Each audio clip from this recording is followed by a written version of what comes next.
What is up, you guys? Welcome. Glad to be here. Let me fix that a little bit. There we go. That is what I love about this new setup. I can adjust things the way I need to, right? Anyways, I hope you guys are doing good, having a good day. I wanted to talk about a couple things because I find it not really interesting. It's just crazy, all the different things that we hear, right? We hear all kinds of stories, different opinions and stuff like that. But, you know, at the end of the day, the only thing we're going to be able to do is assumptions, right? It is my assumption, your assumption, his assumption, her assumption. But at the end of the day, the only ones that know, that really know, right down to a T, and you guys know this, it's Chris and Shan. It's a horrible thing that had to happen. It's so unfortunate. But you know what I don't understand, guys? This is what I don't understand.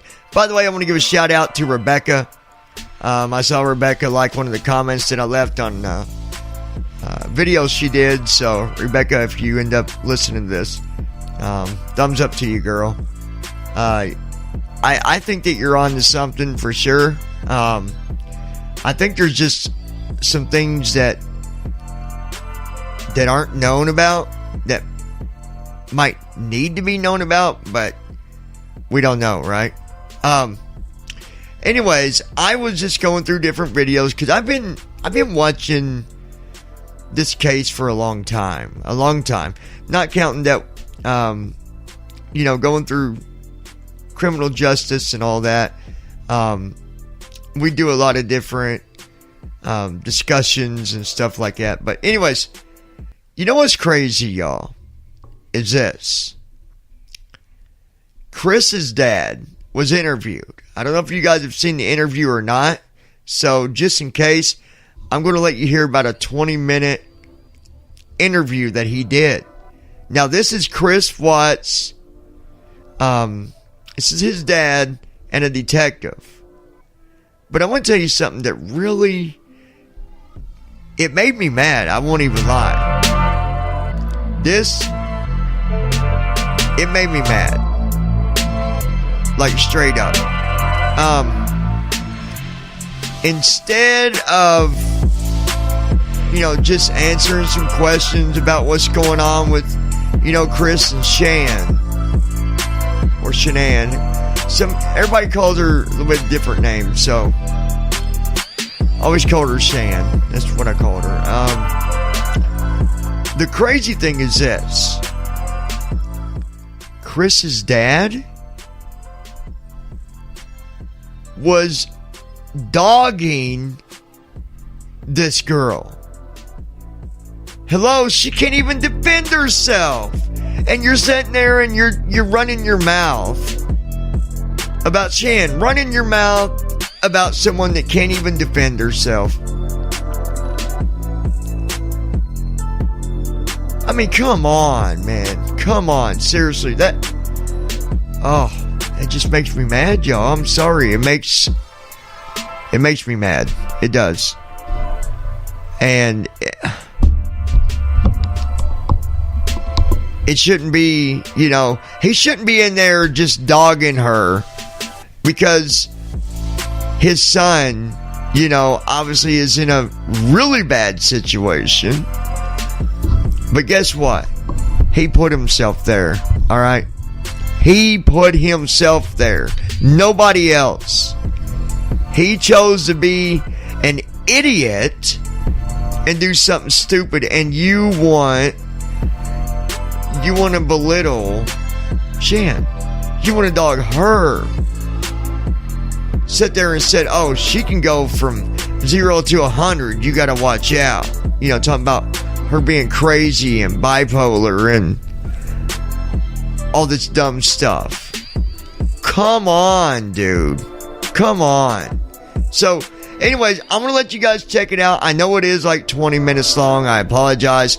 But I want to give you a really good idea of how much he really talked about Shan. It is so daggone ridiculous. So I'm going to let you listen to that, and then I'm going to come back and, just check this out, guys. Seriously, check it out.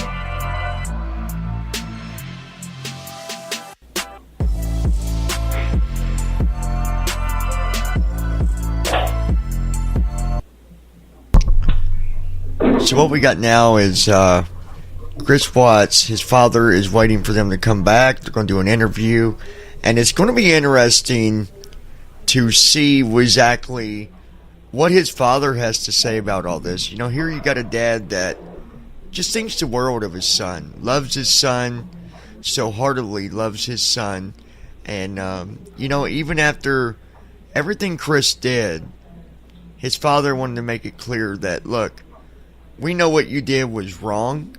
There's no reason or excuse for what you did. But we love you. And we forgive you. The only kind of people that say that are parents that really care and Christians. True Christians. Let's check it out. Totally understand. I understand what happened or what's going on. Yeah. Let's see. Like I'll tell them, grab the van. Yeah. She's a very controlling woman as far as that. And my wife says she's a narcissist from what she I guess. If I can cut you off one second, just to answer you a couple basic questions, just your name and all that information, so I can take notes. Ronnie Watts, WATTS. WATTS. Okay. So your date of birth? 1456. 1456. Okay, and you're out of state, right? You came I out live there. in North Carolina. Well, I live in Spring Lake, North Carolina. Spring Lake. Okay, what's the address there? 1107 Vass, VASS Road. VASS? Yeah. Road? Yeah, Spring Lake. Spring Lake. 28390. 28390. Okay, and a good contact number, please, sir. 910 578 3408. 3408. Yeah. Okay, that's a cell? Yeah. All right. And then, and obviously Chris is your son? Yeah.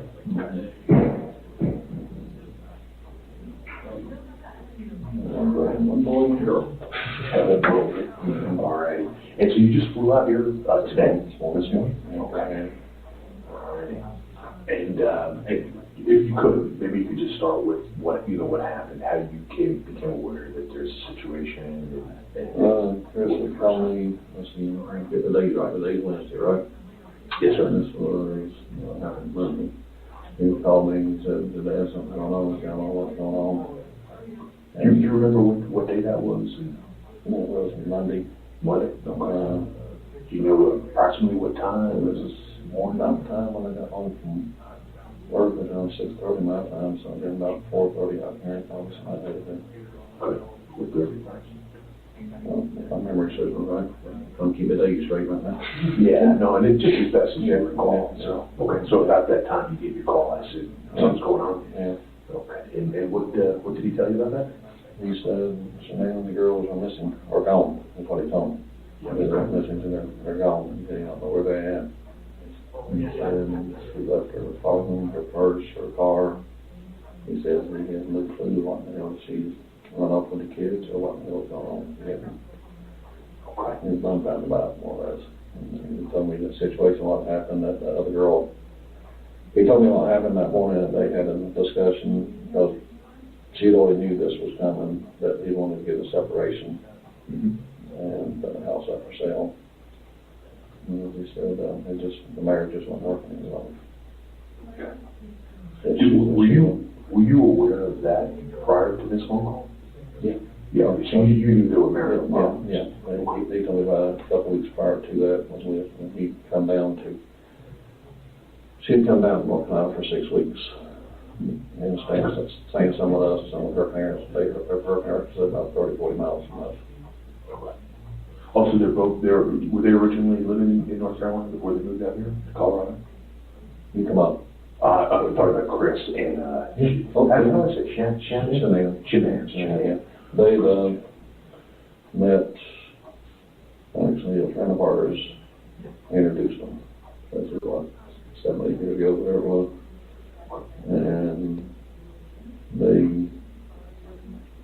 Chris left home at 18. When he graduated, he moved to Charlotte. He went to NASCAR Tech, and he worked at a Ford dealership for a few years.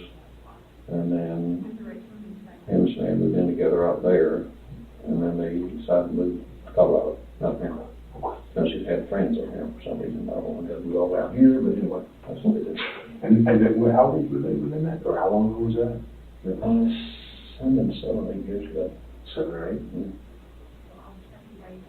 And how old is Chris? From the evening? Sure. His birthday is May 16th or 17th. My anniversary is one day, his birthday's the next. It's 16th or 17th. And it's 1985. It's 33. Okay. So they met about 7 or 8 years ago in North Carolina, yeah. And they moved out. Do you remember when they moved out here? That I couldn't tell you. I don't know exactly when that was. Okay. Just as background information, but okay. So they moved on out here to Colorado. Did they have children while they were in North Carolina, or did they have? They went here. And it's 2 children. Yeah. And then one Bella and CC, and one on the way. All right. Bella and CC. So when was that visit? You said she was in North Carolina for about 6 weeks visiting her family? That was, okay, they flew. Calendar. I know about that.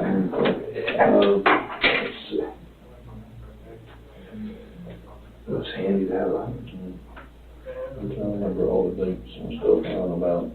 But they just flew back, because she went to the Lavelle thing in Arizona. They got off this. You think it's July?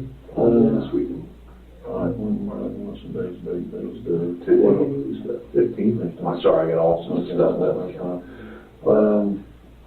But she went to what was it? But they flew back here, April 9th, I think. Oh, so this was recent. They just got back from North Carolina? Yeah. And it was the whole family? Yeah, but she stayed out there 6 weeks. Chris came down for the last week. Okay. We come down there, which I got to see him one time when he was down there, because she refused to let us see the kids. Yeah. Because her and my wife had fallen out. Okay. Twice. Okay. So for this week, they were both there? Yeah. So we went on vacation. Me and my son-in-law and my other 2 grandkids, and my wife stuff went to Myrtle Beach, and they were in North Myrtle Beach at the same time, and it was like 5 miles apart. They were still to the grandkids. Okay.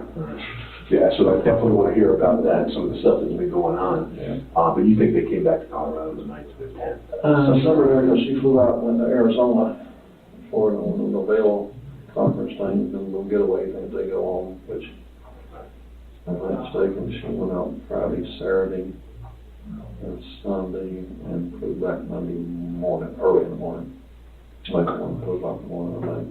Came back here on Monday. Okay. So she went from North Carolina to the conference in... No, they came back here first. Oh, they came back here first? Yeah. And then she turned around. Yeah, then she turned around, she went back here maybe 2 days, or 1 day I think it was, and she turned around and flew back.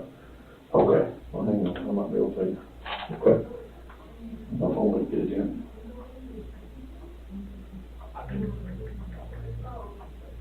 Oh, that conference you went to, was that in Las Vegas? No, it was in Arizona. Arizona. I can pull up some of her stuff still on her Facebook, so I can't. I think I'm on those blocked.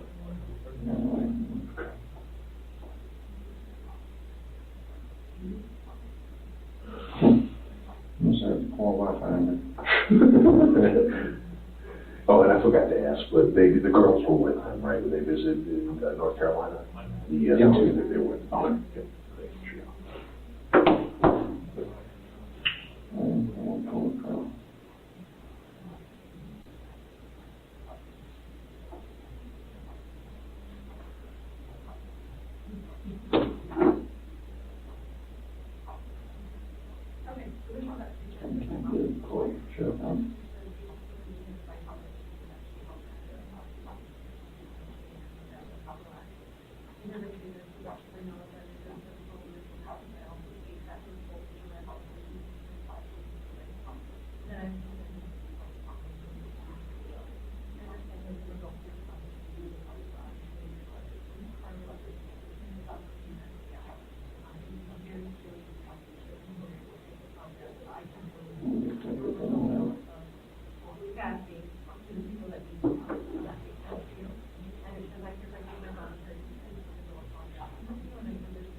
She was down, because I said it was, she had the dates on here, whatever, on her Facebook thing, but I can't be here for it. That's okay. That's okay. But she was down for 6 weeks. Mm-hmm. And Chris come down the last week, which was, I can't give you the exact dates on it. Wait a minute. Logan was there on the beach.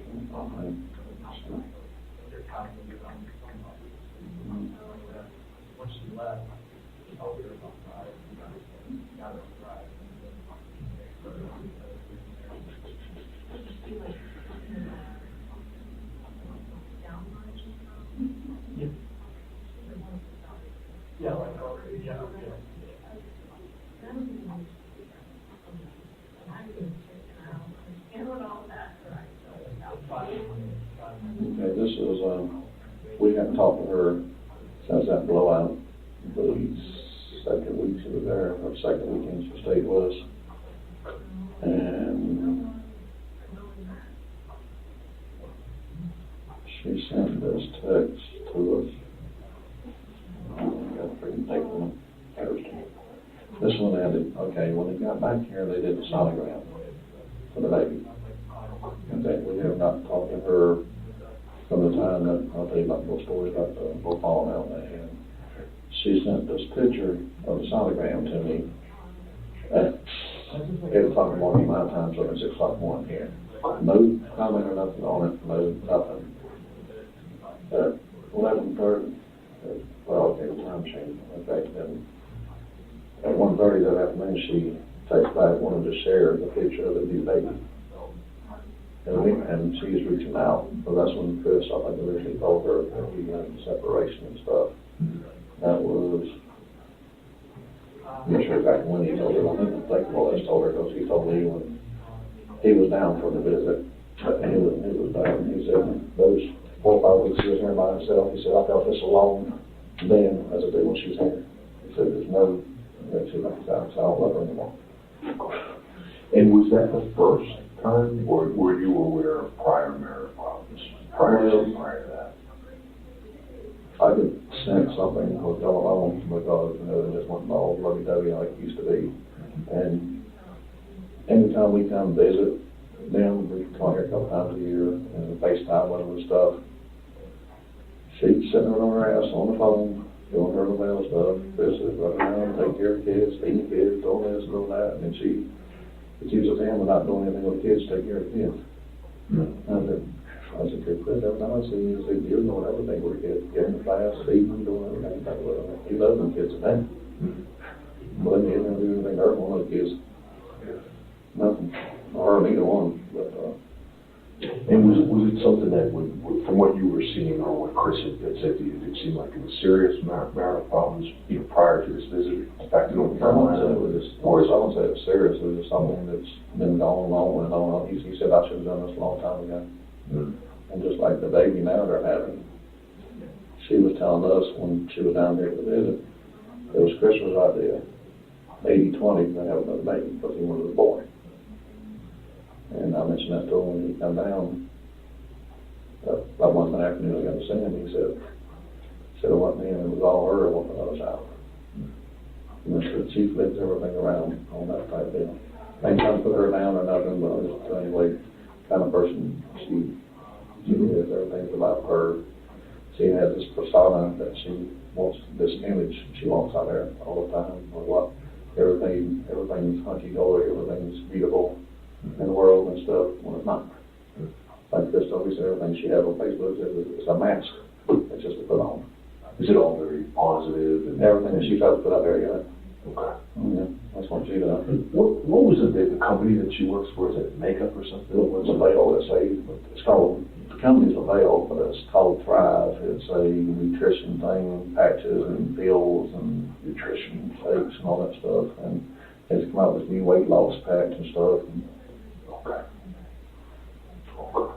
And was that like a part-time job that she had? That's all she did. That's all she did, full time? And she had, before she got into this, doing 2 or 3 other jobs, like little department stores out here and stuff.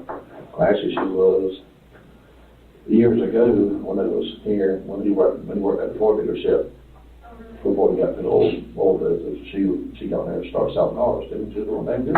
Yeah. And she was a salesperson, believe me. See, that's what her knack is. And is that what she does for Thrive? She's a salesperson.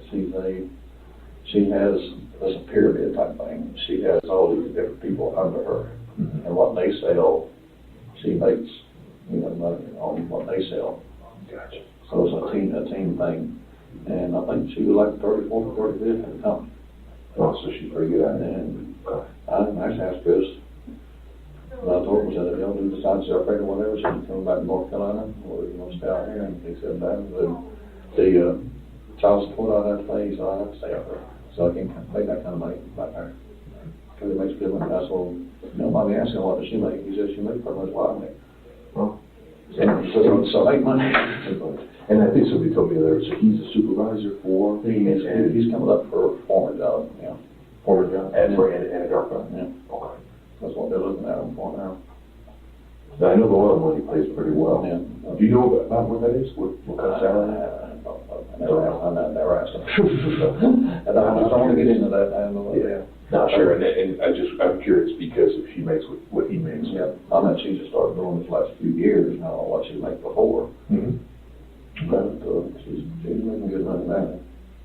Do you know, did they have any financial problems? Was there any kind of, was that part of the marital strife? Not that I know of, but he said you don't see the reason they have to live in that big ass house they live in, because they don't need that kind of, as far as them, it was them 2 and 2 kids, they didn't need that, $300,000 house sitting out there. He said sometimes it was struggle, making sure you're making that money, making that big house. But that's part of life, everybody gets to that. Sure. But as far as you know, now, nothing major. He never called last week for the money.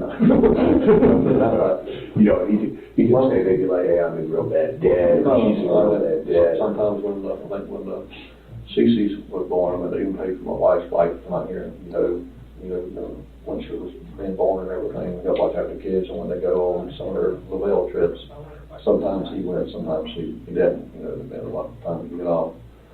My wife would come out here, I'd come out here too, and watch the kids while she was gone. And stuff like that. So normal, everybody's got their bills and stuff. Yeah. I'll tell another story. I was telling another guy when she come down for her visit, 6 weeks she was down there. Like I said, she was staying like 3 or 4 days with us, 3 or 4 days with her parents. And every time, I go back from the very beginning when I first met her, I had something that was a little different about her. I was telling him they would come down from other grandkids' birthday party from Charlotte, and they had bought these Power Ranger costumes to wear. That's what was in back then. That was years ago. And they forgot the head mask, the head thing to go on. And that morning at the party, she sent them all the way back to Charlotte. It was a 3-hour drive from where we were at, back to Charlotte, and 3 hours back to get the mask. And just to prove my point, more or less, whatever. But anyway, that was just something I said from that point. I said, the mask thing, to wear 15, 20 minutes, they don't take the damn thing off anyway, and just start playing with kids, and then what was a big deal. But when she come down this last time, she'll stay like 3 or 4 days with us. So like the first 3 or 4 days, everything's fine. I mean, we get along good, have a good time. You know, I can show you a video here of the grandkids with my wife and stuff.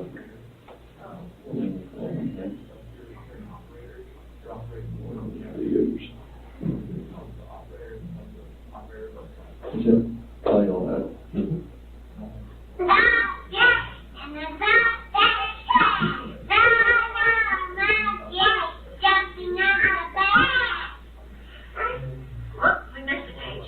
Four chili monkeys jumping on the back.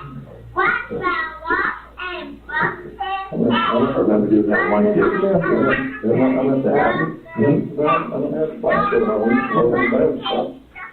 And so everything was good at the beginning of the trip? Yeah, well, I mean, every time she'd come over, it was just a matter of time for something would blow up. The third or fourth day, whatever, the first time she came over, my next door neighbor had passed away, and that was the day that she was going to go back to Southern Pines. And my wife said, well, I gotta get my hair done, I gotta go pick up the flowers from my neighbor. And she come by where I work at a silver dealership. I saw the signs of paper on the car I was getting. She was by. Said, "We're going to take you back down or wait for this afternoon." So I'll just wait. She said, "We'll be gone a while. It's going to take a while to go." I said, "Okay, no problem." So she went and got her hair done, went and got flowers, come by my place and realized she left her phone at the hairdresser. So my daughter, she's in her hair done too. She went and got it and bring it back to my work. It was up in the finance office signing the paperwork. Shanann texted me, said, "Where in the hell is Sid at? I've been alone here with these kids for 5 hours." I said, "They're your kids." I went and bought a trampoline for them, a swimming pool, this little boat pool and stuff, and another TV for another room with a bigger TV so they can watch and everything. And I said, well, she had my wife in tears in the finance office. That's how bad she jumped in my wife's text. I said, no person for that.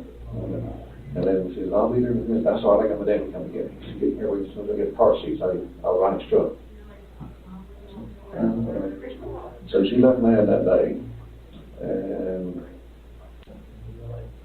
Chris called was that night, and said, my wife asked him, he said, what do you want to do? For some reason I can't like get along with her. He said, "Mom, just let it go." And I said, "That's just the way she is sometimes, just let it go." I said, "Okay, I'll do it for you." All right, second time she come over. We had fun, had all kinds of videos and pictures of them in the pool. My other 2 grandkids come over. Bella and Cece, that's Shanann's kids, are 4 and 3. My other 2 grandkids are 10 and 7. The top of them, that's their tattoo right there. The double D's. I was going to get on this side for them when they finished having kids anyway. But they come over, and Cece's got a nut allergy, which we knew about. And my wife had bought some ice cream, which actually one of them had nuts in it, but we had it up on the upper shelf, which Cece couldn't get to it. She got in the refrigerator freezer. And my other granddaughter, Dylan, had a little single serving ice cream cup, a little small thing, just like you buy at Walmart or whatever. And was in the bottom room, and she went there and got one. My other granddaughter.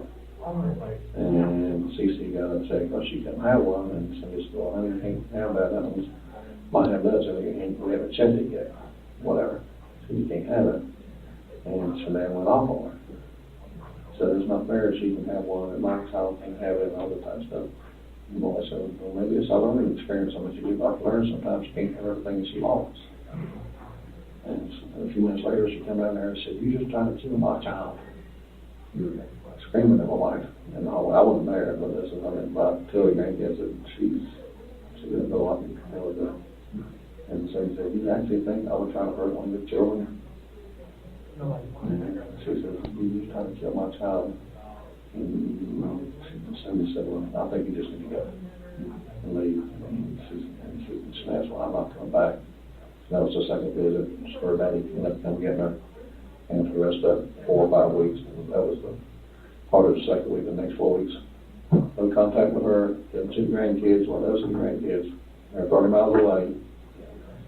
And we planned on going down to the beach with them and everything else, and they took out at my daughter's house and everything. All that got blown out. And when we did go to the beach, we lived at Myrtle Beach, and we lived at North Myrtle Beach, 5 miles apart, still couldn't see them.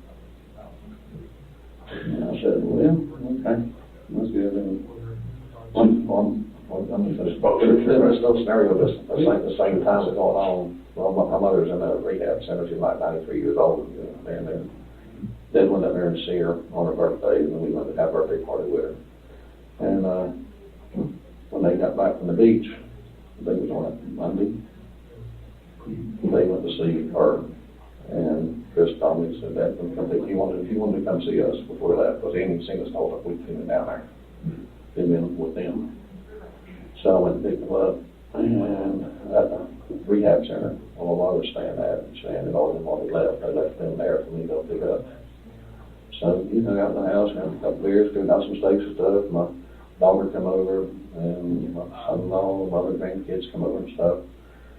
And about 8:30, 9 o'clock, I said, well, just text her, just bring her back in the morning, it's too late to be running all the way back up to something pounds now. He texted her, no, I'm just like, no, I'm going to get your ass right now. You ain't staying there. So, 9:30, 10 o'clock at night, I had to take him back to Southern Pine, because she demanded it has to be back there. She said, I need the help getting stuff ready to go back on the trip. And this was only 9:30, 10 o'clock at night. What are you going to do that night that you can't do the next morning when a flight don't leave at 7 o'clock that night, the next night? Well, so the question I was just going to ask is, so when she went back to her parents' house, did Chris stay with you guys? Or did he go with her back to that? No, the only time Chris was down there was last week. Oh, so this was prior to that? Yeah. Prior to last week. That was the last week, which we said, well, we lost our son again, because the whole time that when that last thing happened, we didn't have no contact with either one of them for the next, 3 or 4 weeks, whatever it was, till he come down. And then when he came down, did they come visit again at your house? No, she wouldn't come down. She wouldn't come down. She let the kids to our house. And did Chris stay with you guys for that week? Or he went there? He went to stay with her parents. Okay. So that's what she wanted. Yeah. So you think that she has a controlling personality? Very, very controlling. Okay. Otherwise, if she left the most of this and something else she called them. She got again, I don't know the name of it, she uses sometimes. But that's what she says, she has a narcissist personality, what she said. Sometimes I'll be too bipolar, it says, she goes from 0 to 100 in 2 seconds. I mean, it's totally. Would you say she's volatile? Or she can get angry quickly? Well, I haven't never seen that side of her, but every time I seen my wife, my wife said she was screaming at her. Screaming, and said, you kind of killed my dad, Kyle. Said my dad. All right, you guys. So there you go. Damn. I know it's crazy. I understand. It's a father. You care about your son.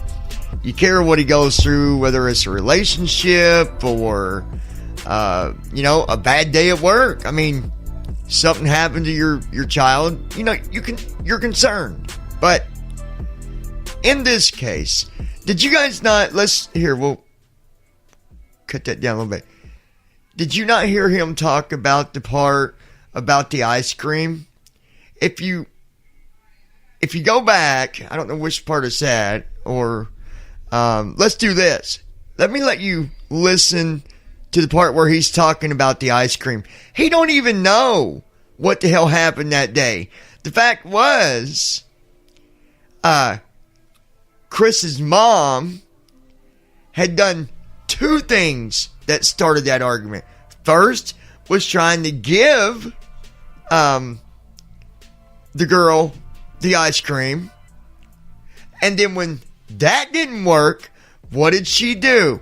She brought in and put peanuts on the table that wasn't there before. Okay? So, this dude, he wasn't even there. He just going by what Chris said or what his wife said. Bottom line, every one of them in that family ganged up on Shan all the time. They had a problem with her. Why? I'll tell you why. It's what we call jealousy. Jealous, jealous, jealous. You are jealous. Right? Am I right? Or am I right? I think you're right. Thank you. Yeah, so anyways, you guys, let me know what you think about this. Look, I don't have any hate for anybody at that. And I don't wish nothing bad on anyone. But here's my other problem. Here you got this horrible situation going on. And I don't know if this interview was even before they found out that she was, that she had been murdered. Or if this was, like I said, before or after. But either case, bottom line, there was something serious going on. And all this dude's going to do is talk about how innocent his son is in the relationship. And how crazy she is. Let me play a couple things for you. Let's see if I can find it. Check this out. Okay? Check this out. Hold on. That's what says, she's personality. What she said. Instead of me just letting you hear that, what we're going to do is I'm actually going to let you hear how many times this guy basically throws Shanann under the rug. Check it out, you guys. Unbelievable. So ridiculous. Here it is. All right, let's listen to what this asshole's got to say. Roll the tape, Johnny boy. Well, I have never seen that side of her, but every time I seen my wife, my wife said she was screaming at her. Sometimes I'll be bipolar. It says she goes from 0 to 100 in 2 seconds. I mean, it's totally. That's what says the narcissist personality. What she said. My wife said she's like a narcissist, and came down there and said, "You just trying to kill my child." Came down there and said, "You just trying to kill my child."